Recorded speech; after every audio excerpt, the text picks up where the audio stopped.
Hello and welcome to the debate. I'm your host Maqbool with you at PTV World. In today's show, we're going to be taking a look at two important stories. The first is the developing situation with reference to the ongoing genocide in Palestine, and of course, a look at Gaza, where we've seen fresh airstrikes that have killed, unfortunately, 18 people, and more reports are, of course, coming in. This is something that has happened in Khan Yunis in the south of Gaza.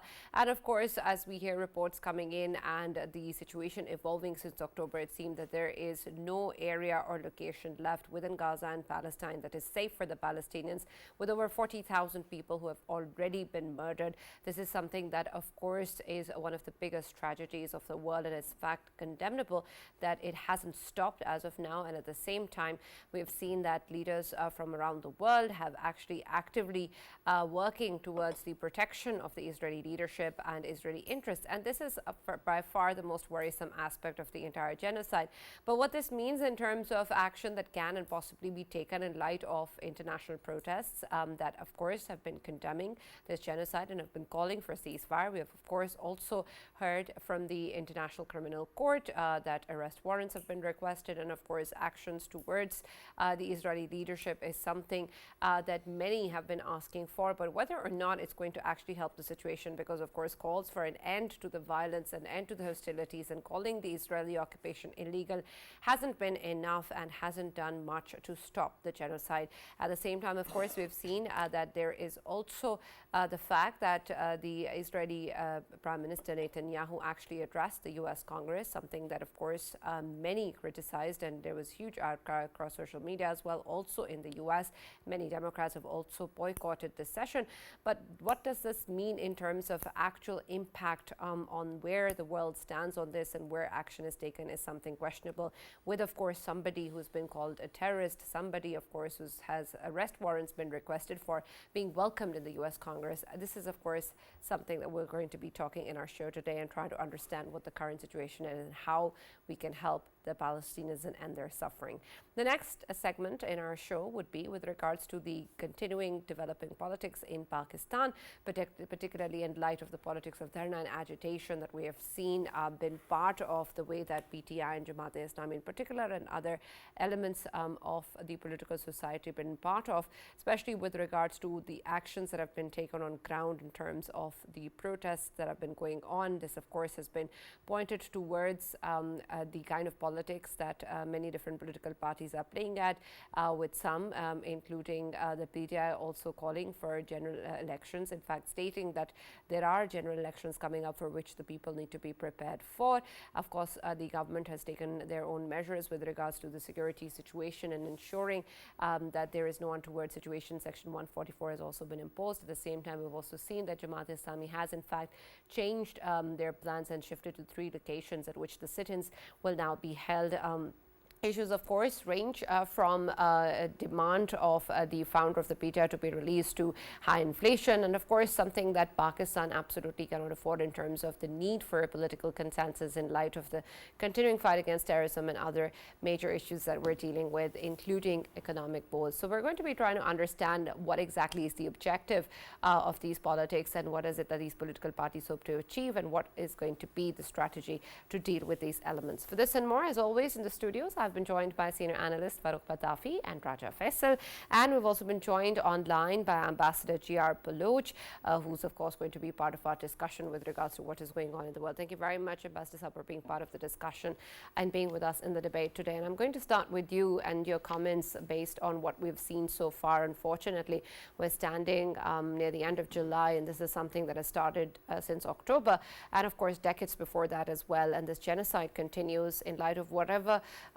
possibilities that we saw, or whatever calls to action that we saw coming in from international platforms such as the ICC, and of course huge international protests as well. That at the same time, while we of course see these calls for action, we see leaders in top countries around the world not doing the same.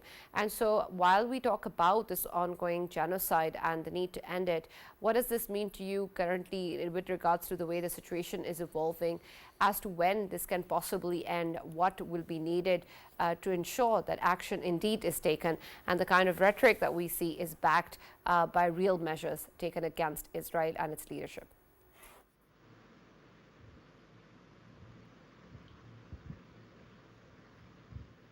Yes, Ambassador Saab, can you hear me? Yeah, now I think there was a disruption. Yes, Sana, thank you again to be on your show. In fact, now we have been talking so much for so long, now been 2 years, this genocidal war undertaken by Israel's genocidal army, headed by its criminal prime minister Netanyahu and its defense minister, who have both are now indicted almost. And there seemed to be just no impact of any pleadings, any advocacy, any UN resolutions, uh, International Court of Justice verdict, or Court of Criminal Court, International Criminal Courts warrants they seem to be insolent completely, and I think, as has been put by one of the leaders, uh, in response to what Netanyahu said in the Congress, that he actually referred to the Palestinians, but she said it, and that was very interesting, that it was one of the Indian Congress leader, and he said that yes, it is uh, barbarians versus humans, but definitely barbarians are the Israelis, while the humans are the one who are suffering at the hands of this barbaric army. So I think the words have almost kind of finished what vocabulary to use. Genocide, Qatleam, daylight, murder, murder in front of the screens. I think the vocabulary comes to an end. Now, I think the only thing which can come into operation is the human rationale, to understand that how human life and human blood is sacrosanct in all religions.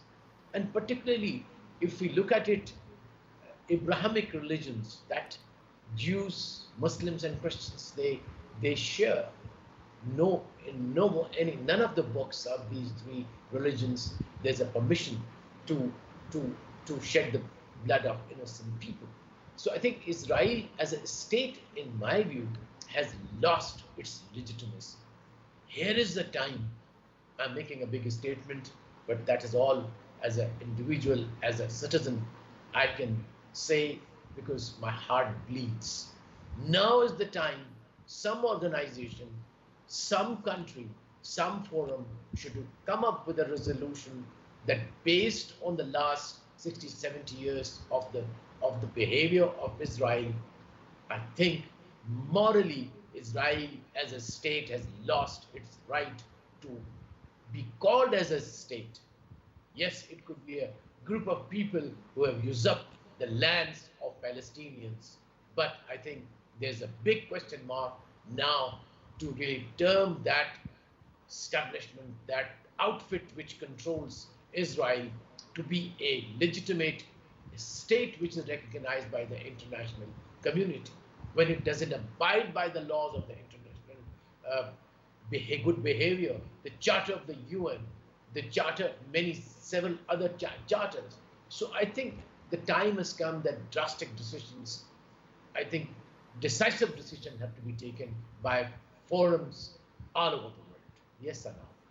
Right, absolutely. And that, of course, is important. But in terms of the way that we've actually also seen Netanyahu being welcomed in the US Congress, and of course his address there is also something that points towards whether or not we're actually going to be seeing any action against the leadership, against Israel. While, of course, there was a lot of criticism, there were a lot of protests, there were a lot of people actually calling or rejecting his presence in the US Congress, the fact is that he was there, he was welcomed, and he did address the Congress. So in terms of what happened by somebody that, of course, is important in the UN Security Council, as well important in the general way that the world works in politics and influence, what does that mean then when we talk about actions or calls or ICC or ICJ and other countries, when simultaneously, while this genocide continues, this is how the leader of Israel is being treated? Yeah, I think it's a kind of unconscionable. It's kind of shameful, I would say, to see a parliamentary forum being addressed by a person who's been indicted by the Criminal Court of International Criminal Court for genocide. And definitely there was a sizable people who did not approve of this, but that shows again the vulnerability of the US system, political system, which is so vulnerable, so weak in face of the powerful lobbies, in face of the people with deep pockets, and in face of blatant media campaigns and propaganda. So I think it's something which, but in any case, there is no moral or political value to this his presence there. In fact, it has embarrassed um, in my judgment, the Congress, the U.S. Congress. It has embarrassed all the parliamentary forums uh, to see that such a person is invited. And of course, it's all fairs. We know that it's false. It's all lobbyists. It's all. In fact, I was reading a report that they have a system, the lobbying, the Israeli lobbyists, that they they have volunteers who go and lobby. There are two people who are against for each congressman to be motivated to send an invitation to Netanyahu. But it doesn't legitimize his genocide in Israel. That remains of the Palestinians. So he remains a criminal indicted. He remains a person whose hands are soaked with the blood of the innocent children, innocent women, and men of Palestine. He also remains somebody who then has no consequence, who enjoys impunity, who's still welcome despite his actions. Yeah, it does. That is a unfortunate, brutal world that we live in, where the might seems to be right, but ultimately, hopefully, the justice will prevail, truth will prevail, and I think I always keep saying, and probably I had said it in the earlier, the ultimate human goodness will emerge and will prevail over the evil what we see in Gaza. Yes, sir. Right.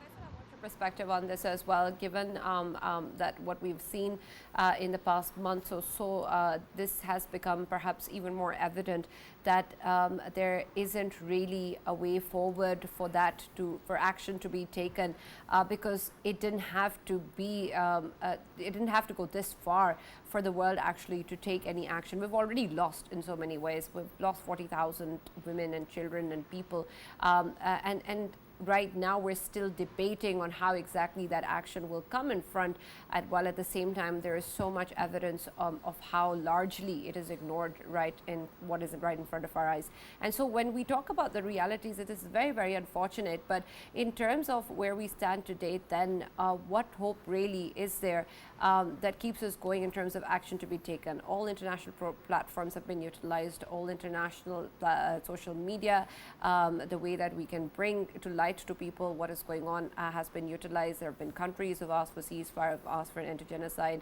Netanyahu has been called a terrorist. His arrest warrants have been requested. What else is there for us to take any action? Yes, and it's a very good question. Right. Ambassador Saab, if you want to add something, you can. Yeah, I just want to say that the hope is the determination of the Palestinians to resist the occupation, and their refusal to leave their land, and their refusal to accept their Naqaba. I think that is what gives me hope, and I think ultimately we'll be sitting here and seeing that ultimately the Palestinian will to resist, their will to independence, their will to have their own homeland would one day become a reality. Yes, sir. Absolutely. The bravery and courage and resolve that we've seen from the people of Palestine does encourage you and bring you hope for sure. But I wish it didn't have to be this way. They're paying too high a price. They shouldn't have had to do that. But Faisal, I want your perspective too. Yes, Sana, obviously, when it comes to where the hope lies, and it's a very good point that Ambassador Saab he has just made. Of course, is the determination of the people that needs to carry on, that needs to keep on highlighting the fact that Israel is an illegitimate offspring of the Western powers. And that's what we believe in, because the country I belong to and the leader I call leader, father of the nation, Qaeda Muhammad Ali Jinnah, rightly pointed out that it's the illegitimate offspring of the Western powers of that time, who actually sent in Ashkenazi Zionists from all over Europe to Palestine, and they crafted a country called Israel, and that country never existed, that name never existed before that as a country.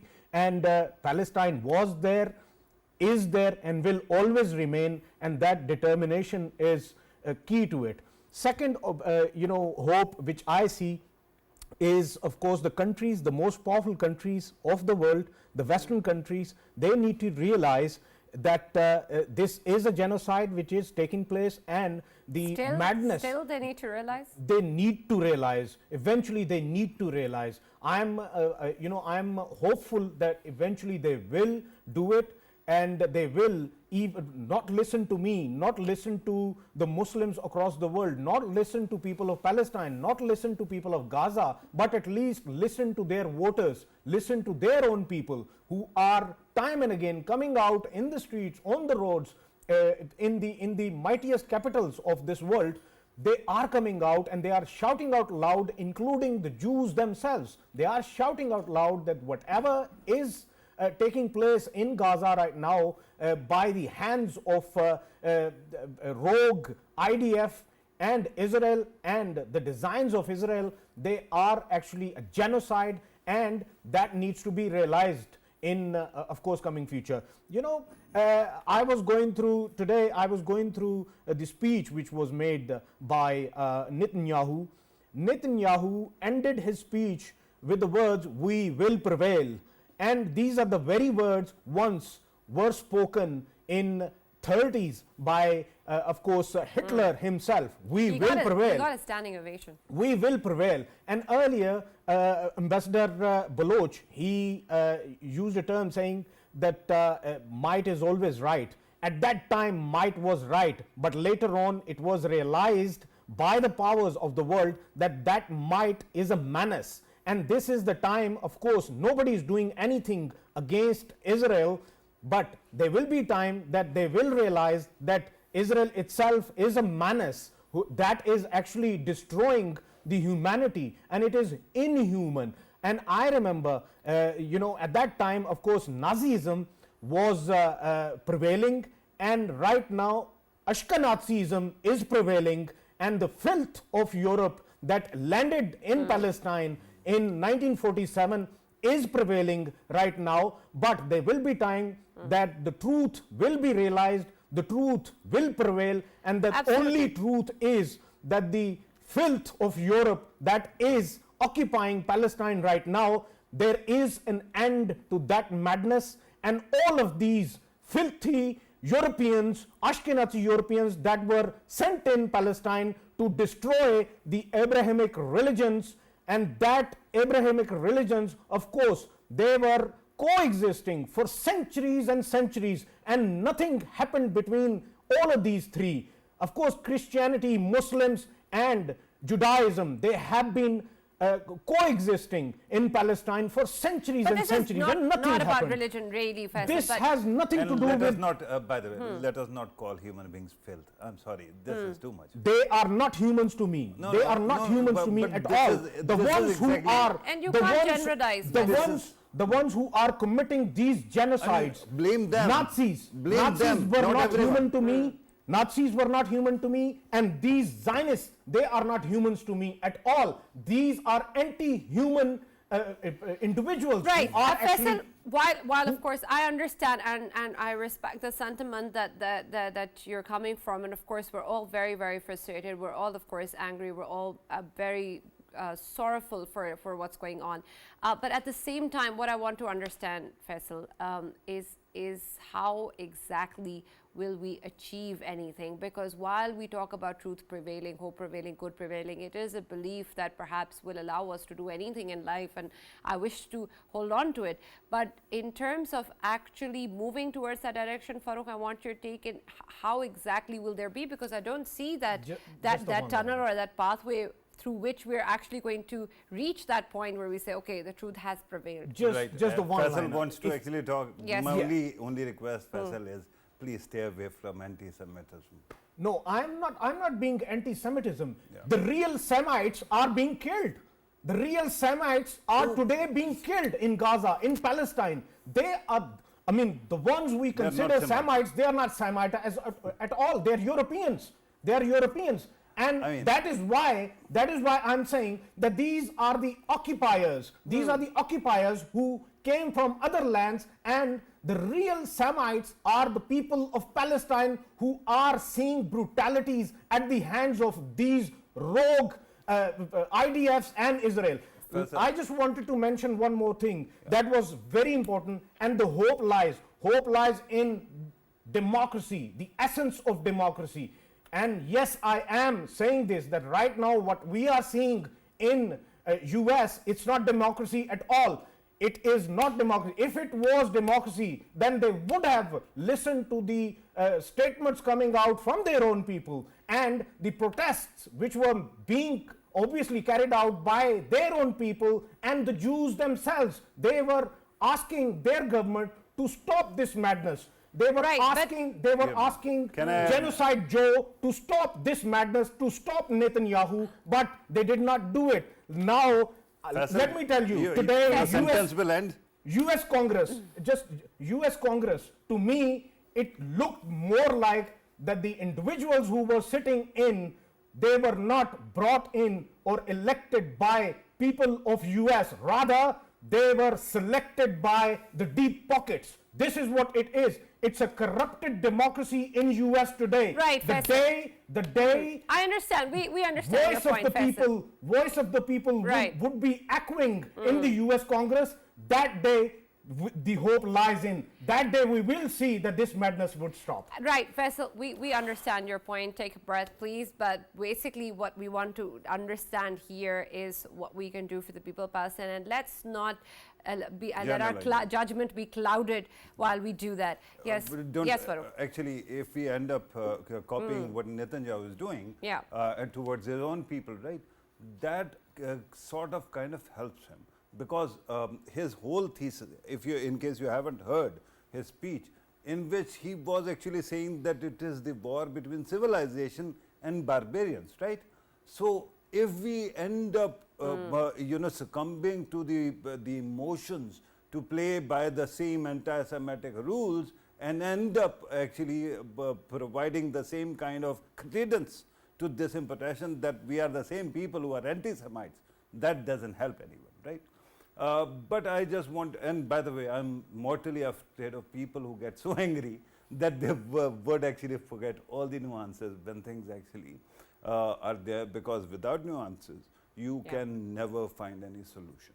Now, I just wanted to actually point out that when October 7th happened, and that was a regrettable incident, I condemned it even then. But my humble summation is, after that, there was a speech by Benjamin Netanyahu, where he actually quotes Old Testament, and particularly the case of Amalek, right? Now, this is from ancient history, and of course, it is not relevant. But there he is quoting the scriptures where people are being asked to go inside, kill Amalek, their children, their animals, destroy their lands and everything. So this whole story starts with dehumanization of everybody who is in Gaza, or for that matter, anybody who is in the other parts, right, Golan Heights and West Bank and others. So with that kind of a situation, the whole idea was not to focus on something that was tangible, that was to rescue your hostages, but to actually start this broad-based war against a whole people where innocents are killed in broad daylight with impunity, so that many things happen. One, if Palestinians feel the heat, they might actually migrate, and then they get that piece of land to themselves, right? Secondly, Netanyahu is also being prosecuted in his own country. There are cases in which he is actually facing the law, and he tried to rammed this law against any kind of prosecution in his own system that was overturned by the Israeli Supreme Court. But this is the Israeli Supreme Court is also part of the same apartheid system, because they keep on allowing these settlements all the time, which are brutal. People are evicted, they are dispossessed, and they are treated like, to quote Faisal, as filth, right? But with that kind of a situation, there were many other motives involved as well. And I think that the timing of Netanyahu's visit to America tells you what is happening. One of the targets was to, ensure that the Democrats actually lose in the elections. Last time when Trump was there, Trump actually pushed him towards Abraham Accords, and eventually something happened.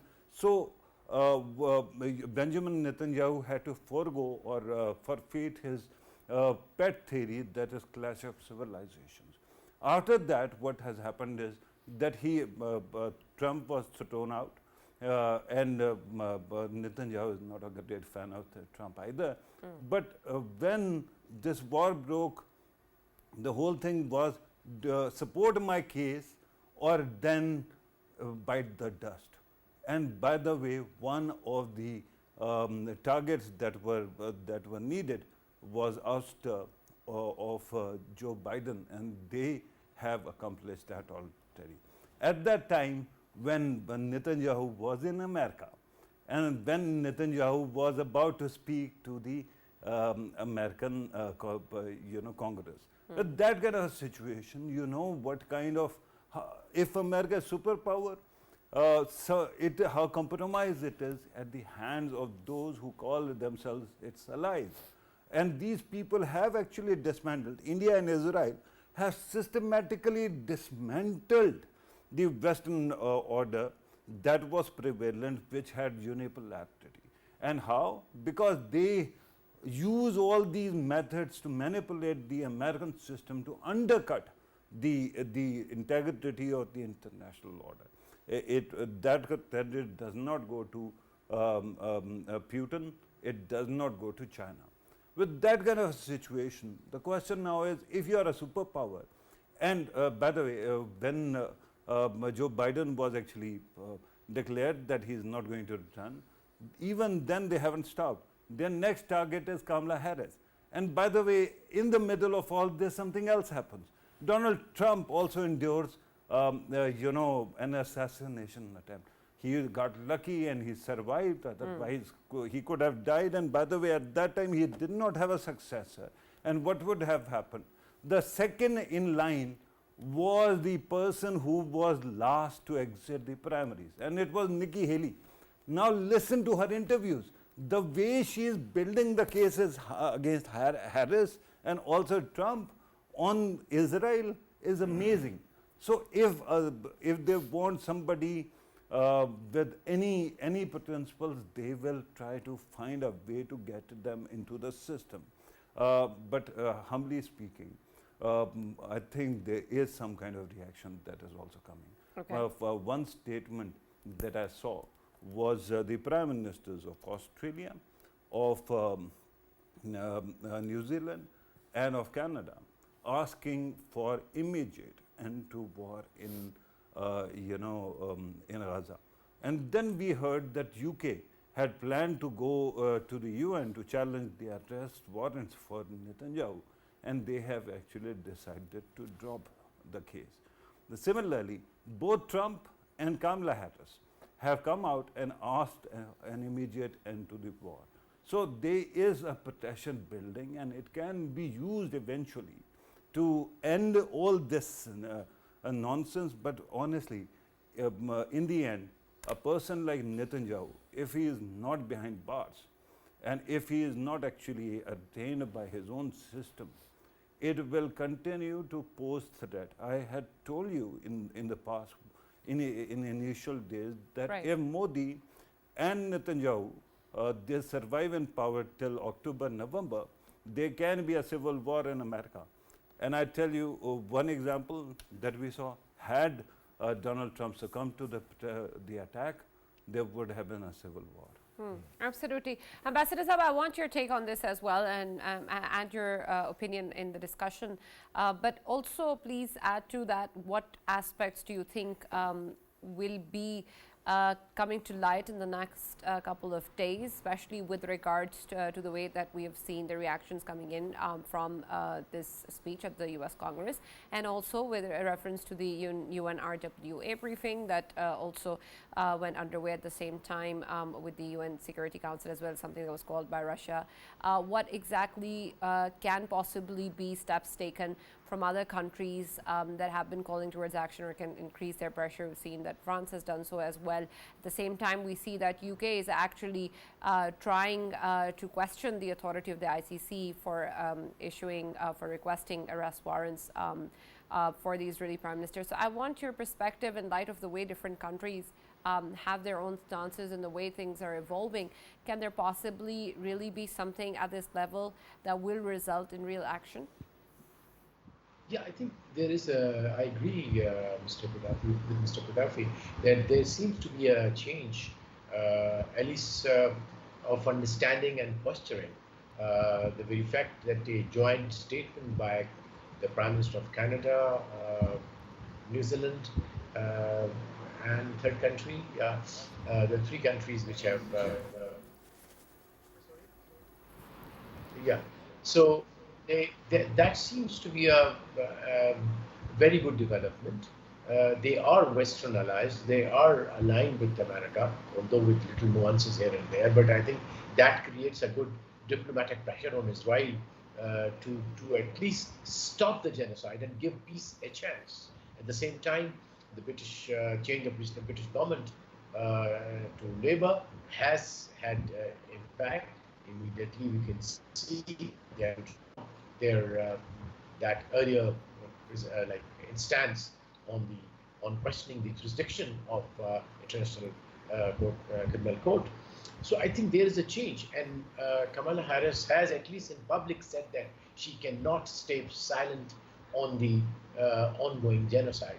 So what I see could happen is that perhaps there could be a little some kind of a check on their aggressively destroying the further whatever is left of Gaza, killing of people, or at least giving some food and medicine to be allowed to go into Gaza, which was they've been deprived as a systematic what is called the collective punishment, and hunger as a weapon of war.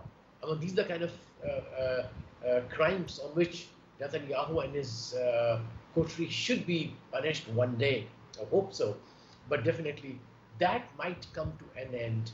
And of course, there is a now increasing voice for release of hostages and negotiations to succeed. So I think parallel the negotiations are going on. By Qatar and Egypt, they are using their good offices to help them find some solution. But I think till the time Netanyahu is there, I think he has to go. He has now proven himself to be the enemy of the peace. He is the enemy of the peace. Unless that goes, perhaps the peace seems to be, at least seems to be pushed back by him and his coterie of ministers, which includes the defense minister and other close associates. Yes, sir. With your permission, I just wanted to add, while there is need for Israeli people to dismantle this far-right, alignment or coalition headed by Netanyahu, I think it is about time that people realize that far-right always keeps on creating these problems. Perhaps like France, the Israeli left needs to come together to become strong enough to upstage these people. Right, absolutely. Thank you very much, Ambassador G.R. BALUCH, for joining us and being a part of discussion and, of course, talking to us about the ongoing genocide and developing situation. And we really hope that that soon comes to an end. But we're now going to also be talking about what is happening in Pakistan. And Faisal, I'll start with you in reference to what we've seen happening with the politics of the country, with the way different political parties are responding to issues such as terrorism, economic woes, and others. There is, of course, a lot of discussion around what these politics of agitations or dharnas would actually lead to, and whether or not it's going to create more divide in an already divided way. So I want to understand your opinion in terms of the objectives of what the PTI and Jamaat-e-Islami in particular are actually protesting against or calling for sit-ins against, and what is their objective, and why is it that we're hearing Umar Ayub speak about upcoming general elections and calling for action for the people when we've just had that earlier this year. And so I want your perspective on what these calls actually mean and the objective that they're fulfilling, and then what possibly will be the government's response. So far, of course, we've seen a lot of restraint. Yes, and obviously, if we talk about their objectives, they are, of course, calling for the reduction of the bills and then control the inflation, and of course there are several other economic reasons that they are there for, but of course are they the true reasons of this call? Yeah, Okay. Obviously looking at the larger picture, of course it is understandable. People at large, they do have problems and they are facing problems, but this is not the way. I mean, there are many other ways to protest, and people do that. The democracies to protest, it's right of every individual in a state to, of course, if they do not accept something which is being presented by the government, they are supposed to protest. But this is not the way that you simply come and sit right in the middle of the road, and the road that is goes throughout the city. I mean, it's a capital city, and one day I was coming back and suddenly I found TLP sitting right in front of me, and believe me, they were sitting at Faizabad, and Faizabad is considered as the most important point, from where very near to that there are two hospitals, not one, two hospitals with the major they are the major recipients of the emergencies. I'm talking about, of course, PIMS, and I'm talking about Shifa, and both of them, of course, the even the ambulances, they were lined up, but they were not opening the way for them, and TLP was right in there, sitting right in the middle, and everyone was disturbed, and I was very disturbed as well at that day. And I said to myself that from now onwards, of course, I could see the agony on the faces of those who were sitting in the ambulance, and I said to myself, even if it is the government political parties or PTI or JUIF or Jamaat-e-Islami or TLP, I would request all of them, please leave this agitation and the politics of agitation, because this is not something that you are coming in the favor of people at large in Pakistan. You are just coming here for your political mileage, that nowadays there is nothing happening in terms of cameras are not pointed towards you. You just bring few of your people and sit here, so that all of the cameras, like I was seeing earlier, that private media houses, they are covering these people who are sitting right now. They should not be covered by media at all, because these people are there just for political mileage, to score the political mileage. They should be sent home, and they should be told that there are other ways to protest. I mean, I would like to protest against inflation, and I would like to protest against the bills as well. But to me, I know there are tough sort of measures which are being taken to fix the economy. There are the decisions which are being made right now, they are like a bitter pill which is being taken by the government themselves as well. This is what I wanted to understand, Faisal, then, if that's really the real objective. Well, that's what I'm saying. People have the problems, but this is not the way to protest. I mean, protests What are should the be political parties actually gaining from it? I sympathize with the Political people at parties- large, but I want to See- understand the take that the political parties have.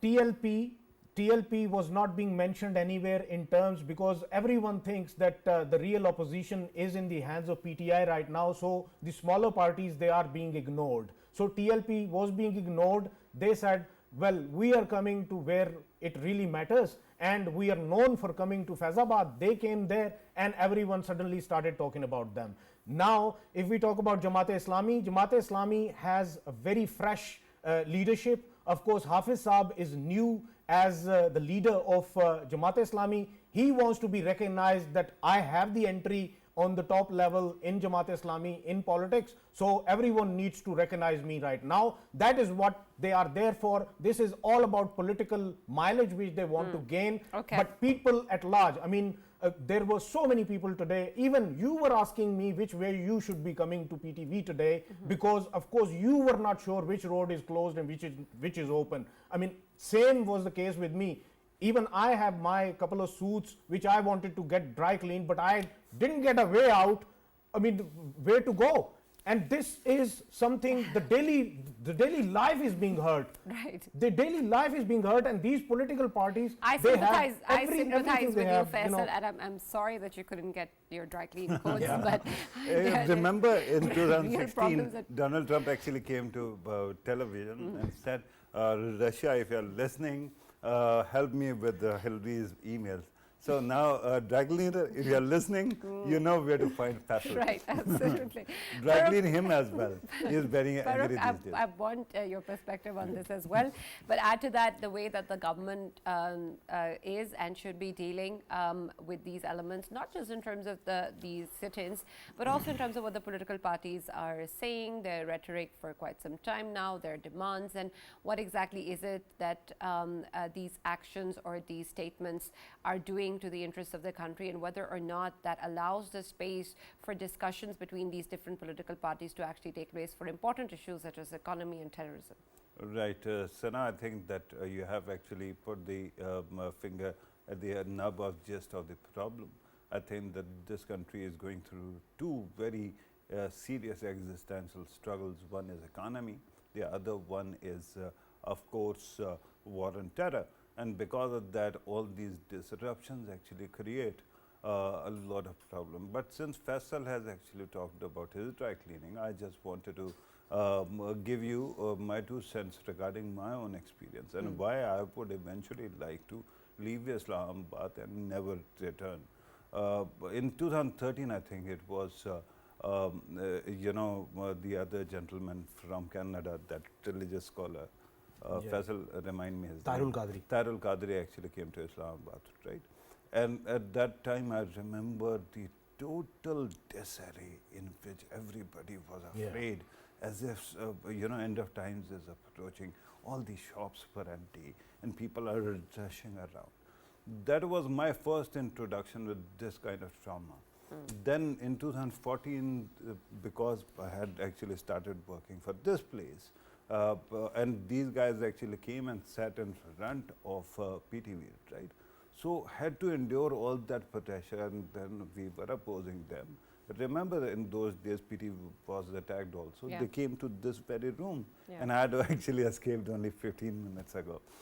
But with that kind of state of affairs, and remember, I have family, I have children, and they have to go to school. They, we all are healthy, but of course, there usually are health issues as well. So every time this kind of disruptions comes, then TLP is dharna, then this dharna, and then that dharna, people coming to this place or elsewhere.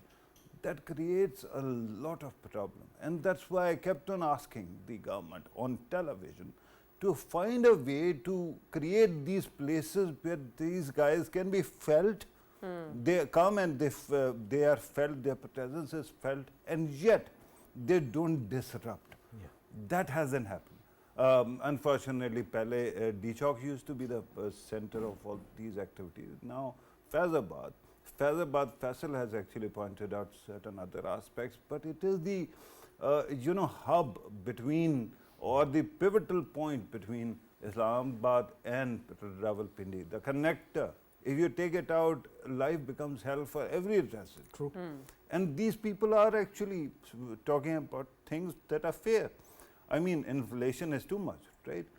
Electricity bills and power bills are too much. Even I find it, I find myself struggling against those bills. But are you helping us by stopping our lives and making things miserable for us, or are you doing something else, right? So in that this sort of context, I think that these people and the government of Pakistan should find a way where people can come, where all the cameras are there, give them all the coverage that you want, but please allow us to live, because this city is becoming one. There's always some development going on somewhere on some road, and that is also a burden on people, because they have to then have diversion. But that is not enough. Then these people come and they stop life, and then these mounting pressures of financial burdens and so much, they all come together and haunt only the people of Pakistan. Right. By the way, I will say one thing. Yeah. TLP actually making it its presence felt. I don't think that its current chief actually measures up with his father. But when it comes to Jamaat-e-Islami, you have to give it to this man that Sirajul Haq was there for quite some time, and he could not actually put Jamaat-e-Islami on the map. And today this man has come, and immediately media is talking about Jamaat-e-Islami. Right. Absolutely. Thank you very much, Farrukh, and thank you, Faisal, for joining us in the debate. That's all that we have from this show today. We'll be back on Monday with more news from Pakistan and around the world. Stay tuned.